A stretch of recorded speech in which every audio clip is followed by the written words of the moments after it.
हरिओम। हम लोग श्री रामचरितमानस में अयोध्याकांड देख रहे हैं और पिछले सत्र तक हमने देखा कि सुमंत्र जो है वो वापस राम लक्ष्मण और सीता को छोड़ करके वापस अयोध्या पहुंच गए हैं। और तुलसीदास जी लिखते हैं कि सबसे पहले जब वो पहुंचे तो उनको अंदर से इतनी ग्लानि हो रही थी कि उन्होंने सही काम नहीं कर पाए वो, इसलिए उन्होंने नगर में जाने के लिए रात्रि शाम शाम होने का या अंधेरा होने का की प्रतीक्षा की, ताकि वो जब अंधेरा हो तब जाएं, ताकि लोग उनको अधिक लोग देखकर जो मार्ग में लोग मिले वो अयोध्या के लोग वो ये न पूछें कि भाई राम कहाँ हैं, सीता कहाँ हैं, लक्ष्मण कहाँ हैं इत्यादि। तो ये उनका अपराध बोध है जो उसके कारण वो दिन रहते, उजाला रहते, प्रकाश रहते वो अयोध्या नहीं गए। और उसके बाद गए खैर जब पहुंचे तो लोग तो फिर भी पहुंच गए पूछने के लिए कि भाई कहाँ है राम।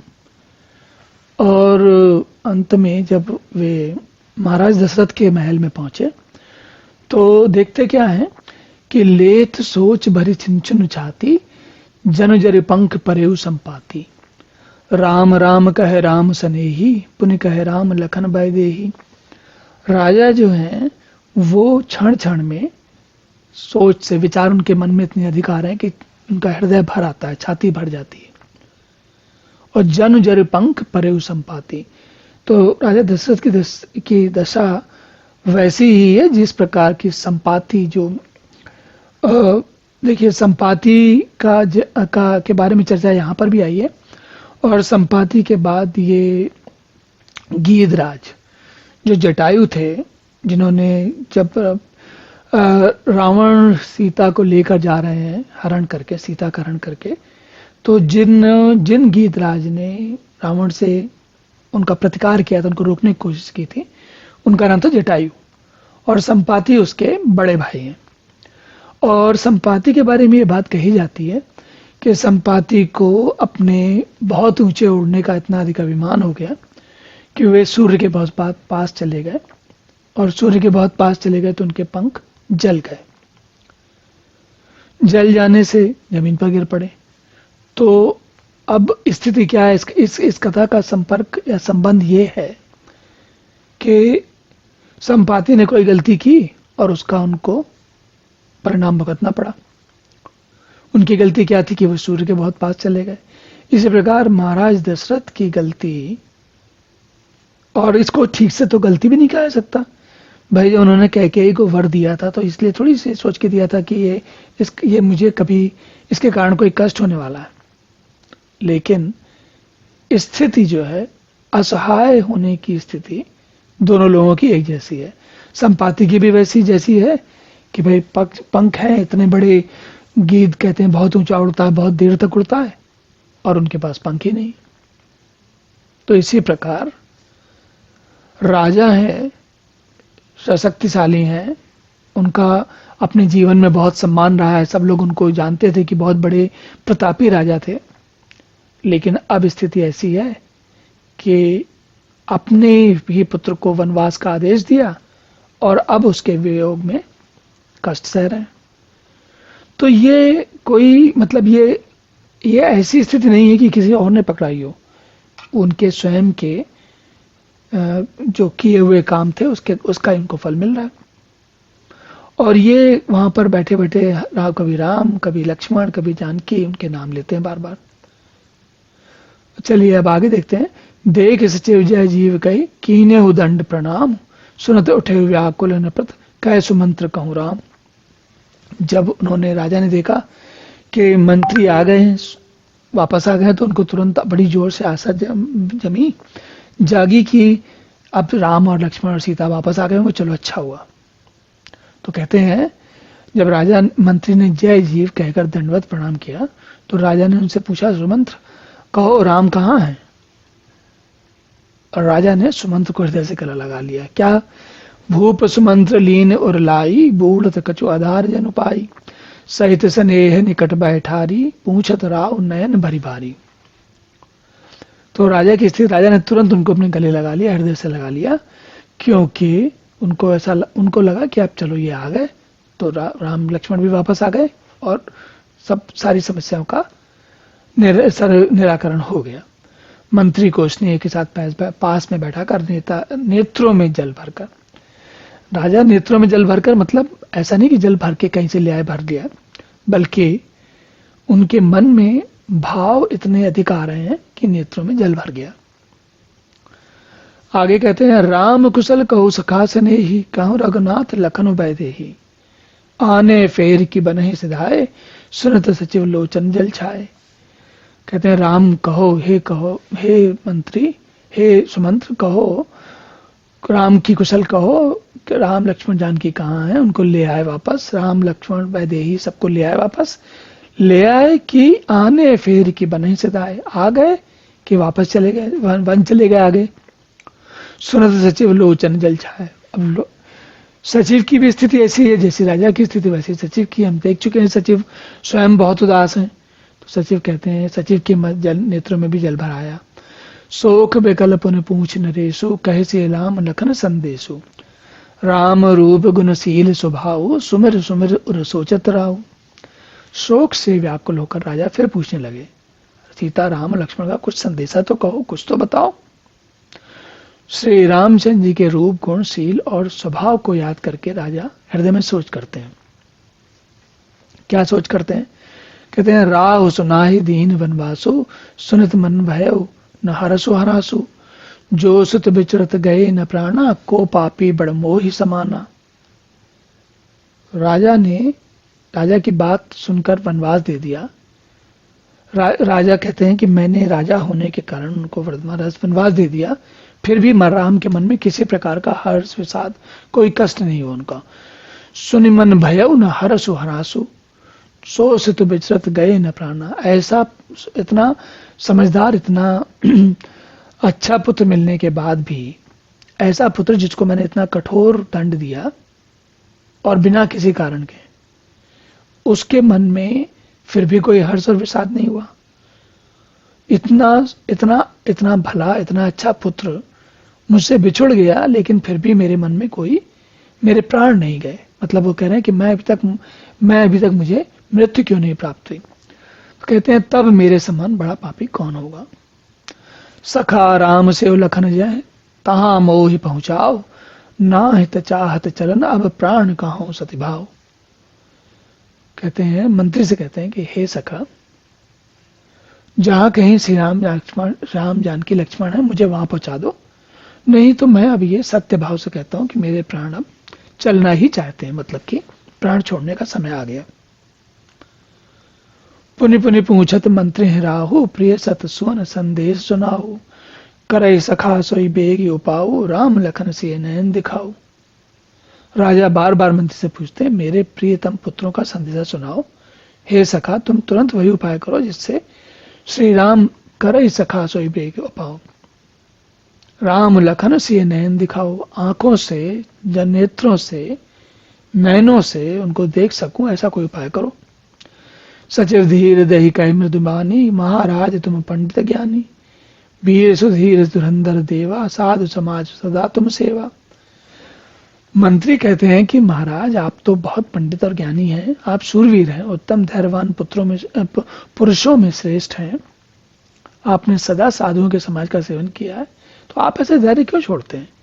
जन्म मरण सब दुख सुख भोगा, हानि लाभ प्रिय मिलन भी होगा, काल कर्म बस होई गोसाई, बरसत रात दिवस की नाई। जन्म मरण सुख दुख के भोग, हानि लाभ प्यारों का मिलना, हानि लाभ प्रिय मिलन भी होगा, प्रिय का मिलना छूट जाना, काल के कर्म बस, काल और कर्म के बस होते हैं, काल कर्म बस होई गोसाई, बरबस रात दिवस की नाई। और जैसे जिस प्रकार दिन और रात होते रहते हैं, चलते रहते हैं, हमारा उनमें कोई नियंत्रण नहीं, हम रोक नहीं सकते कि दिन रोक लें कि रात रोक लें, उसी प्रकार काल और कर्म चलते रहते हैं और उनके प्रभाव, उनके फल हमको जीवन में हमेशा मिलते रहते हैं। सुख हर सही जड़ दुख बिल खाही, दो सम धीर धीर धरई मन माही, धीरज धरऊ विवेक विचारी, छाड़े हो सोच सकल हितकारी। मूर्ख लोग सुख में हर्षित होते हैं, दुख में रोते हैं। सुख हर्षई जड़ दुख बिलखाई। सुख में जो मूर्ख लोग हैं सुख में सुखी हो जाते हैं और दुख में बिलक कर रोने लगते हैं। दो सम धीर धरे मन माई। दोनों स्थितियों में जो धैर्य को धारण करते हैं वही धीर है। धीरज धरऊ विवेक विचारे। धीरज रखिए, धैर्य रखिए और विवेक से विचार करिए। छाड़े हो सोच सकल हितकारी। जो आप ये जो कुछ भी सोच है, जो विचार है, शोक है, इसको छोड़ दीजिए, धीरज धरिए और उसी से आपका हितकारी होगा। ये आप हो छाड़िए सोच सकल हितकारी। तो कहते हैं आप जो सबके हितकारी हैं, जो सारे सकल हितकारी मतलब सारे समाज के हितकारी हैं, उसका हित बनाए रखने के लिए अपने आप को संभालिए। कैसे संभालिए? विचार जो ये सोच है, जो ये आपको कष्ट हो रहा है सोच के कारण, उसको छोड़िए और ये मान के चलिए कि समय के साथ चीजें चलती रहती हैं, इसलिए इतने ज्यादा शोक ना करिए और उसका शोक का परित्याग कर दीजिए। फिर उसके बाद उन्होंने उनकी कथा बताई कि क्या हुआ, कैसे वो क्या क्या हुआ। तो प्रथम बासु तमसा भयउ, दूसर सुरसर तीर, नहाए रहे जलपान कर, से समेत दो वीर। सुमंत्र बताते हैं राजा को, पहली रात्रि वो रुके तमसा के तीर पर, तमसा के निकट पर, तट पर, और दूसरी रात्रि वो रुके जाकर सुरसरी मतलब गंगा के तट पर। तो आप सोचिए कि अयोध्या से तमसा और तमसा से प्रयागराज दूसरी रात में पहुंच गए वो लोग रथ से चलते हुए। केवट कीन बहुत सेवकाई, सो जामिन सिंगरौर गवाई। होत प्रात बठ क्षीर मंगावा, जटा मुकुट से निज शीश बनावा। देखिए ये जो सूचना है, जो विचार, जो बात उनको बताई जा रही है, उसका आप अनुमान लगाइए कि महाराज दशरथ के मन पर उसका क्या प्रभाव पड़ेगा। सुमंत्र को ये बात मालूम नहीं है, लेकिन हमको ये मालूम है कि सुमंत्र के मन पर स्वयं क्या प्रभाव पड़ा था। तो लेकिन सुमंत्र जो राजा को बताना है इसलिए बता रहे हैं। क्या कहते हैं? केवट कीन बहुत सेवकाई। बोले केवट जो है, निषाद राज केवट ने बहुत सेवा की और वहां जो रात थी वो उन्होंने श्रृंगवेरपुर में ही बिताई गई सब लोगों ने। दूसरे दिन सवेरा होते हुए बड़ का दूध मंगवाकर उससे श्री राम लक्ष्मण ने अपने सिरों पर जटाओं के मुकुट बनाए। अब इस बात की क्या विशेषता है? इस बात का अर्थ ये है कि सुमंत्र ने राजा को बता दिया कि राम का निश्चय पक्का है, दृढ़ निश्चय है, वो वापस आने वाले नहीं, वो वन में आके चले गए और आप इस बात की आशा छोड़ दो। कह नहीं रहे वो, वास्तव में उनके शब्द कुछ और कह रहे हैं, लेकिन जो बात का अर्थ निकलता है वो ये निकलता है कि राजा को अब आशा नहीं रहनी चाहिए। राम सखा तब नाव मंगाई, प्रिय चढ़ाई चढ़े रघुराई। लखन बान धन धरे बिनाई, आप चढ़े प्रभु आए सुपाई। उसके बाद बताते हैं सुमंत्र कि राजा श्री रामचंद्र जी ने सखा निषाद राज से नाव मंगवाई, फिर पहले सीता जी को चढ़ाया, फिर रघुनाथ जी चढ़े, फिर लक्ष्मण जी ने धनुष बाण सजा कर रखे और फिर रामचंद्र जी की आज्ञा पाकर स्वयं चढ़े लक्ष्मण जी। विकल विलो की मोहि रघुवीरा, बोले मधुर बचन धरि धीरा। तात प्रणाम तात सन कहे, बार बार पद पंकज गए। मुझे व्याकुल देखकर श्री रामचंद्र जी धैर्य रखकर धीरज धरने वाले मधुर वचन बोले तात पिताजी से मेरा प्रणाम कहना और मेरी ओर से बार बार उनके चरण कमल पकड़ना। कर विपाए परिविनय बहोरी, तात करिए जन चिंता मोरी। बन मग मंगल कुशल हमारे, कृपा अनुग्रह पुण्य तुम्हारे। तो कहने लगे कि चरण कमल का पकड़कर महाराज दशरथ के राम ने मुझसे कहा, सुमंत्र कह रहे हैं महाराज दशरथ से, क्या कहते हैं कि राम ने मुझसे ये कहा कि महाराज के चरण पकड़कर मेरी विनती करना, मेरा प्रणाम कहना और फिर पांव पकड़कर विनती करना कि हे पिताजी आप चिंता न करिए। कर विपाए बरि विनय बहोरी, तात करिए जनि चिंता मोरी। मेरी कोई चिंता न करें। बन मग मंगल कुशल हमारे, कृपा अनुग्रह पुण्य तुम्हारे। आपके पुण्य से और कृपा से वन और मार्ग में हमारा हर प्रकार से कुशल मंगल होगा, चिंता की कोई आवश्यकता नहीं है। आगे कहते हैं, तुमरे अनुग्रह तात कानन जात सब सुख पाइयो, प्रतिपाल आय सुकुशल देखन पाए पुनि परि आइयो, जननी सकल परितोष परि परि पाए कर विनीति घनी, तुलसी करहु सोई जतन जहि कुशली रहाई कौशल धनी। हे पिताजी, आपके अनुग्रह से मैं वन जाते हुए सब प्रकार का सुख पाऊंगा, और प्रतिपाल आयुष कुशल देखन पाए पुनः फिर आइयो, आपकी आज्ञा से कुशल देखने के लिए फिर से वापस आऊंगा। जननी सकल परितोष परि परि पाए परि करि विनती घनी। इसी प्रकार सब जननी, सारी सकल जननियों, सारी जननियों, सारी माताओं को संतोष देने के लिए, उनको समझाने के लिए, उनके समाधान करने के लिए बार बार उनके पैर पकड़कर बार बार गिनती करना। तुलसी करहु सोई जतन जहि कुशली रहे कौशल धनी। और उन्होंने मुझसे ये कहा है कि तुम बार बार ऐसे प्रयत्न करना जैसे कि कौशल पति पिताजी कुशल रहें, वो सुखी रहें, वो उनको कोई कष्ट ना हो या बहुत कम कष्ट हो।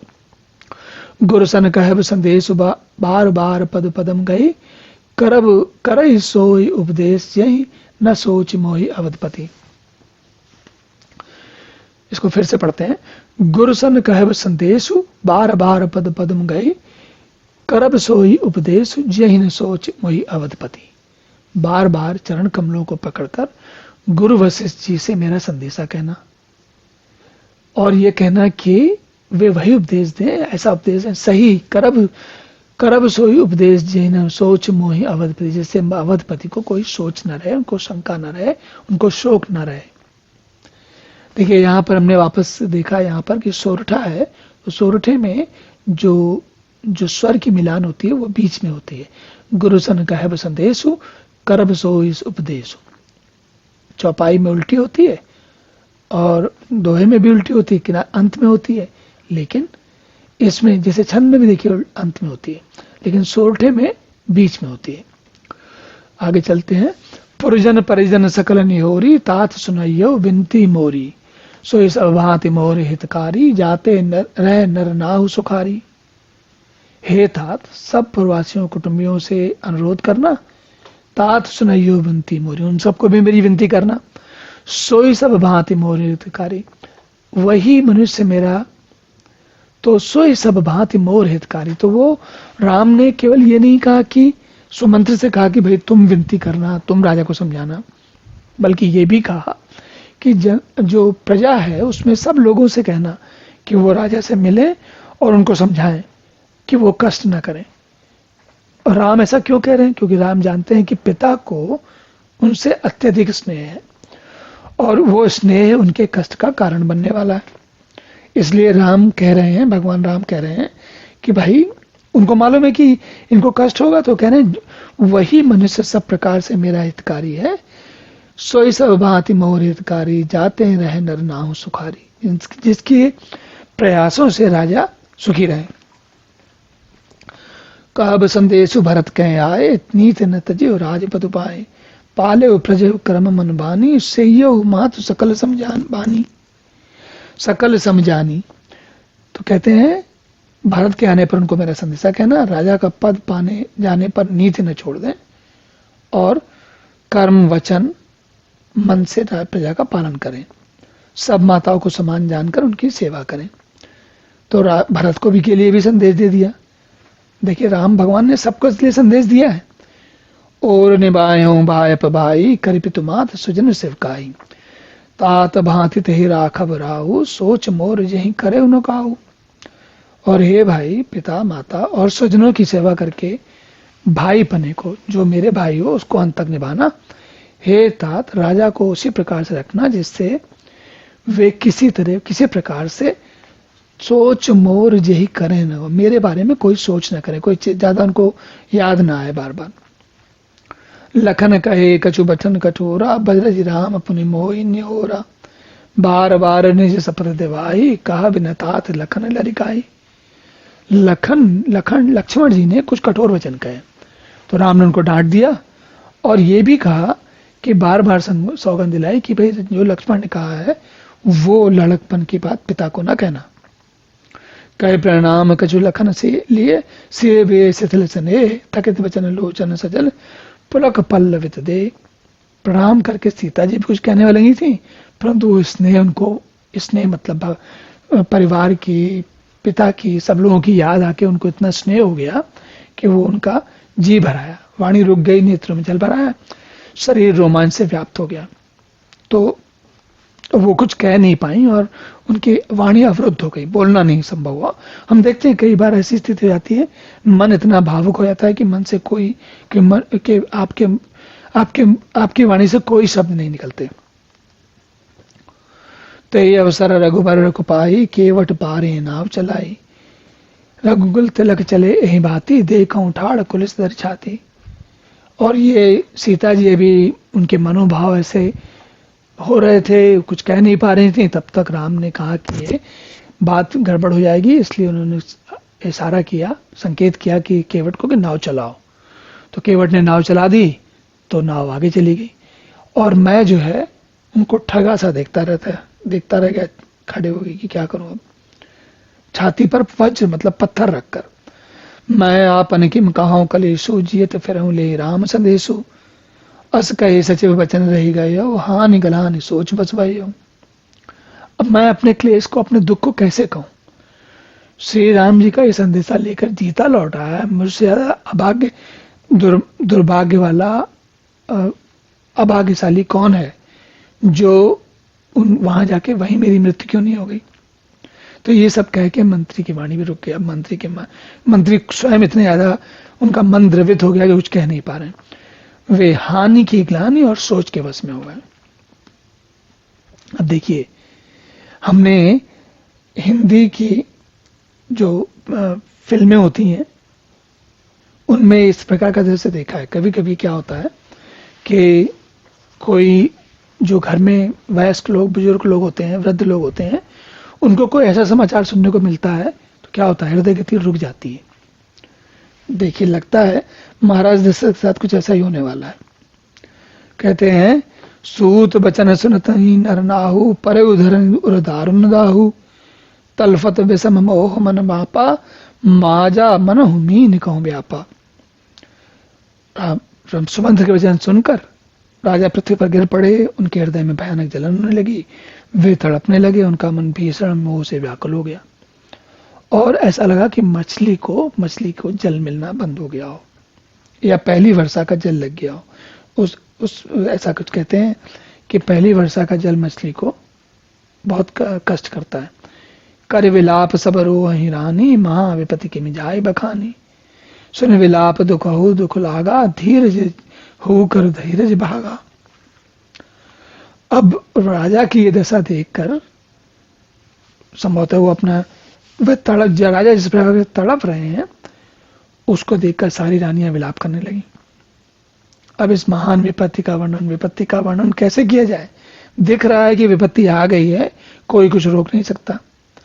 और उस समय इतना अधिक दुख हो गया कि दुख जो दूसरों को दुख कर देता है, उस दुख को भी दुख हो गया और धीरज का भी धीरज भाग गया।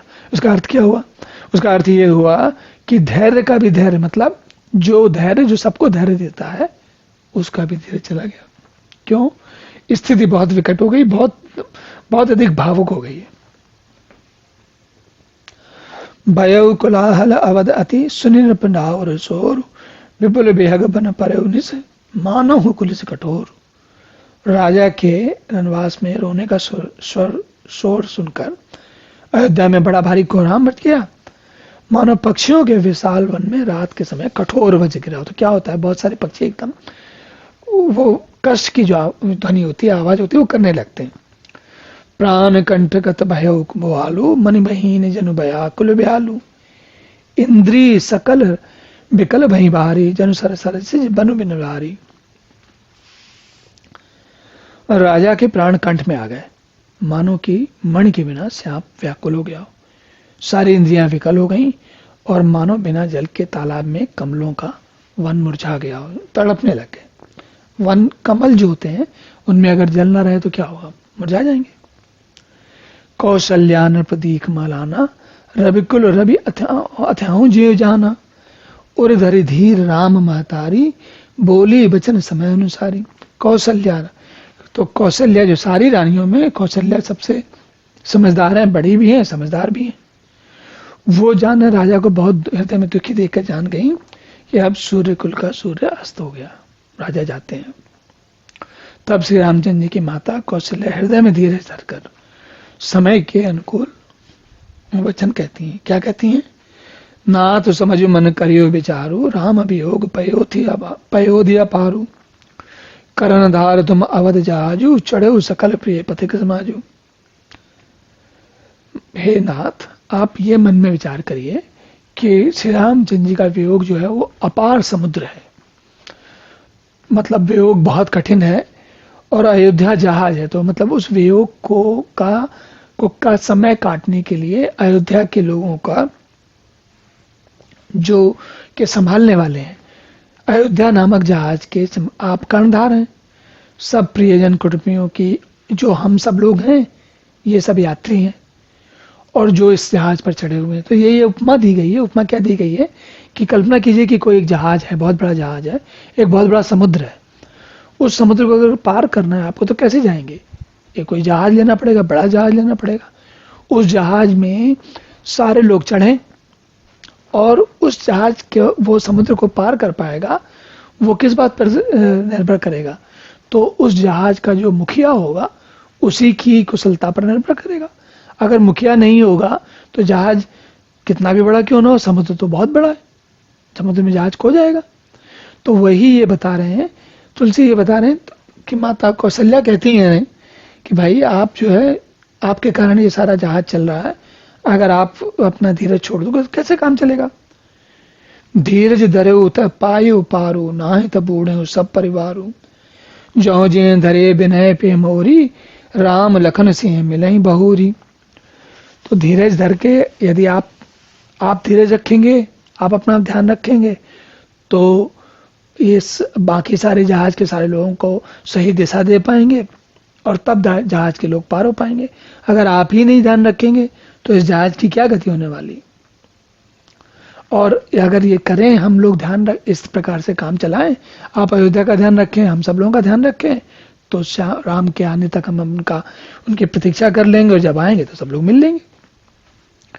प्रिया वचन मृदु सुनत नपु, चितयौ आंखें उधारी, तलफत मीन मलिन जनु सींचत शीतल बारी। प्रिय पत्नी कौशल्या के कोमल वचन सुनते हुए राजा ने आंखें खोलकर देखा, मानो तड़पती हुई दीन मछली पर कोई शीतल जल छिड़क दिया गया हो।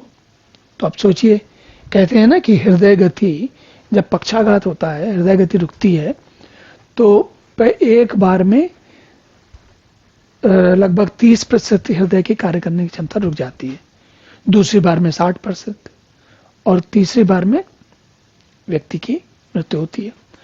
तो जब सुमंत्र ने बताया कि नहीं आ रहा है वापस, तो उनको पहला हृदयाघात हुआ, अब दूसरा हो रहा है।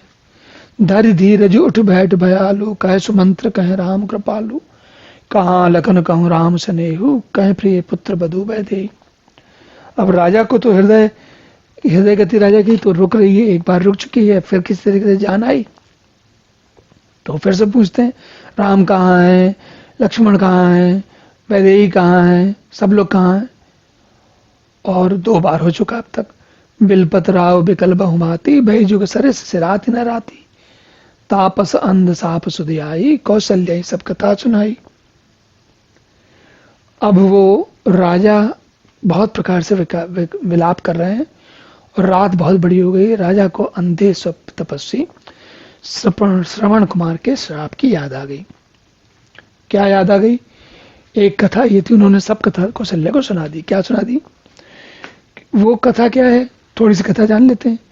कि राजा एक बार वन में शिकार करने गए और वहां पर जल के पास उन्होंने सोचा कि सिंह या कोई बहुत बड़ा जानवर होता है जो जल पी रहा है, उसके पीने की आवाज उनको लगा कि है, तो उन्होंने शब्द भेदी बाण मतलब जो ध्वनि सुनकर बाण चलाया जाता है वो चला दिया। और हुआ क्या, वहां पर श्रवण कुमार एक ऐसे तापसी हैं श्रवण कुमार, जो अपने पिता माता को धन न होने के कारण एक लाठी में दोनों तरफ उसके डोल बांधकर माता पिता को बैठा के वो पैदल जाके उनको तीर्थ यात्रा करवाने के लिए निकले। और वो रास्ते में कहीं रुक कर उनको माता पिता को पानी पिलाने के लिए बर्तन को, कोई उनके पास जो छोटी सुराही घड़िया कुछ कोई बर्तन होगा, उसको नदी में जल भरने के लिए डुबो रहे थे। राजा ने समझा कि कोई जो हिंस्र पशु है वो जल पी रहा है, तो उन्होंने जला दिया। तो तीर लगा श्रवण कुमार को। अब श्रवण कुमार के माता पिता दोनों थे अंधे, तभी तो श्रवण कुमार लेके जा रहे थे। तो श्रवण कुमार तो गए मर। जब मर गए तो उनके जो अंधे माता पिता ने श्राप दिया कि जिस प्रकार हमारी सेवा करने वाले पुत्र को तुमने मारा है और तुमने मारने का जो जघन्य पाप किया है, इसी प्रकार जब तुम्हारा अंत समय आएगा तो तुम्हारा पुत्र तुम्हारी सेवा करने वाला तुम्हारा पुत्र तुम्हें नहीं मिलेगा। जैसे हमें नहीं मिल रहा ऐसे तुम्हें नहीं मिलेगा। तो आगे कहते हैं, भयउ विकल वर्णत इतिहासा, राम रहित तिक जीवन आशा, सो तनुराग करब मैं कहा, जय न प्रेम पन मोर निवाहा। ये सारी इतिहास का वर्णन करते करते राजा व्याकुल हो गए और कहने लगे कि श्री राम के बिना जीने की आशा को धिक्कार है। मैं उस शरीर को रखकर क्या करूंगा जिसने मेरे प्रेम का प्रण नहीं निभाया। हा रघुनंदन प्राण प्रीते, तुम बिन जियत बहुत दिन बीते। हा जानकी लखन हा रघुबर, हा पितुहित चित चातक जलधर। अब वो राजा बार बार उनको लेकर उनकी याद करके विलाप कर रहे हैं। आगे कहते हैं, राम राम कही राम कही, राम राम कही राम, तन परिहर कर रघुबर विरही, राव गयो सुरधाम। राम राम का नाम, राम राम, फिर राम राम, फिर राम राम, राम राम कहते कहते राजा को तीसरा हृदयघात हुआ और वो चले गए।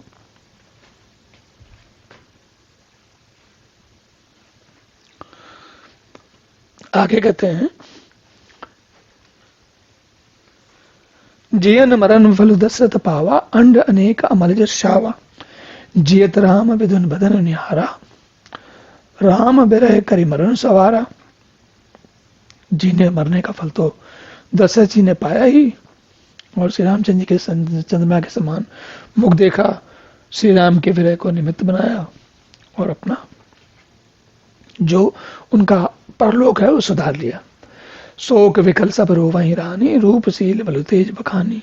करहि विलाप अनेक प्रकारा, परहि भूमि तल बारहि बारा। सब लोग जमीन पर बार बार रानियां रो रही हैं, गिर रही हैं, और सब लोग बहुत ज्यादा विकल हो गए। विलपहि विकल दास अरुदासी, घर घर रुदन करहि पुरवासी। अंत्यहु आज महानुकुल भानु, धर्म अवधि गुण रूप निधानु। सब लोग रो रहे हैं। गारी सकल कह कही देहि, नयन भीन कीन जग जेहि। ए विधि विलपत रहनि बिहानी, आए सकल महामुनि ज्ञानी। सब लोग, सारे लोग जो है कह को गाली दे रहे हैं। तब वशिष्ठ मुनि समय सम, कई अनेक इतिहास, शोक निवार सब कर, निज विज्ञान प्रकाश। तब महर्षि वशिष्ठ ने वहां पहुंचकर सबको सावधानी से अनेक प्रकार के इतिहास, अनेक प्रकार की बातें, अनेक प्रकार के वचन कह के सबका शोक दूर किया। चलिए अब यहीं रुकते हैं, अगले सत्र में पुनः मिलेंगे। तब तक के लिए हरि ओम।